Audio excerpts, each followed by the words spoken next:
What if you're not just a speck in the universe, but the entire universe is also within you? And maybe it's been trying to remember itself through you this whole time.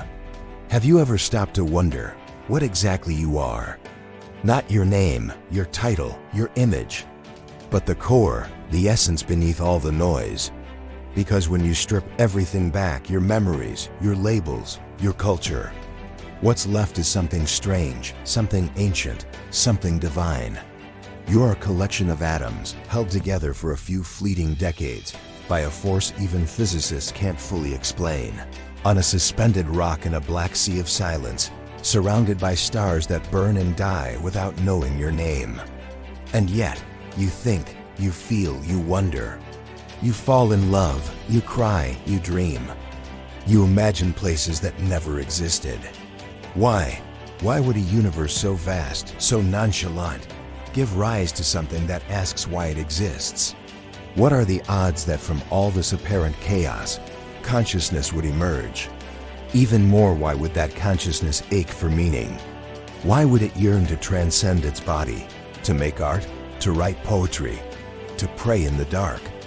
Why would it chase beauty, or grieve loss, or stand still in wonder beneath the stars, feeling something stir that cannot be named? Let's return to the beginning. Roughly 14 billion years ago, the universe expanded into being. Time began, light appeared, the fabric of reality stretched open. Matter condensed, energy fused. Stars were born, galaxies spiraled into motion. And on one quiet planet, life began. Cells divided, creatures evolved. But then something happened, something no telescope or microscope can fully explain. A being emerged that could reflect, not just survive, but contemplate survival. Not just sense light, but seek meaning. You, the atoms that make you, were forged in fire billions of years ago. But now they're writing poetry, asking questions, feeling regret, building civilizations. You are both the universe itself and an entire universe in your own right, and you were made for a purpose. The vastness of the cosmos didn't forget you. It was shaped around you, and it lives within you. Every breath you take is part of a sacred rhythm. Every heartbeat is a ripple in the same sea that gave birth to the stars. You are not an accident of physics, you are its witness. Not randomness, but arrangement. Not chaos, but divine order. The entire universe, in a way, was preparing a place for you. Because if the cosmos can produce something as intricate as your mind, and if that mind longs not just for food or shelter, but for meaning, for truth, for something beyond the veil, then maybe that longing isn't weakness. Maybe it's a sign. Maybe the ache itself is the evidence. When you feel awe under the night sky, when beauty stuns you into stillness, when you cry and don't know why, that's not just neurons firing. That's your soul remembering. Remembering that it came from somewhere. That it was never just flesh. That what you truly are was written long before your body knew how to breathe. Some call it consciousness. Others call it the spirit. Some call it intuition. Others, revelation. And perhaps human awareness is a mirror of the cosmos, an echo of the same force that sparked the stars. Because you are made of minerals that weren't formed on this earth. Calcium in your bones, iron in your blood, gold in your cells, forged in the hearts of distant, dying stars. Your body is composed of atoms created in stars that lived and died long before Earth even existed. Elements born billions of years ago in supernova, scattered across the cosmos, only to gather as you. You are not of this world.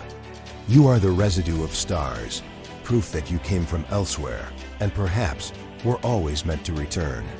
Because the deeper we look into the design, the precision of math, the balance of biology, the fractals in leaves, the spirals in galaxies, the hidden codes of symmetry that repeat again and again, the more it begins to feel like intelligence. Not empty, not coincidental, but purposeful, alive, and in harmony. Not a man in the sky, but a wisdom beyond sight. Not just a power out there, but one that also lives within you. And when that wisdom flows through your thoughts, your emotions, your questions, it is not foreign to you. It is you. It is the part of you that was never born, that will never die. A deep existential truth buried beneath the noise of the world that every human must discover for themselves. One of the greatest thinkers and philosophers of all time once said, "Your sickness is from you, but you do not perceive it. And your remedy is within you, but you do not sense it. You presume you are a small entity, but within you is enfolded the entire universe."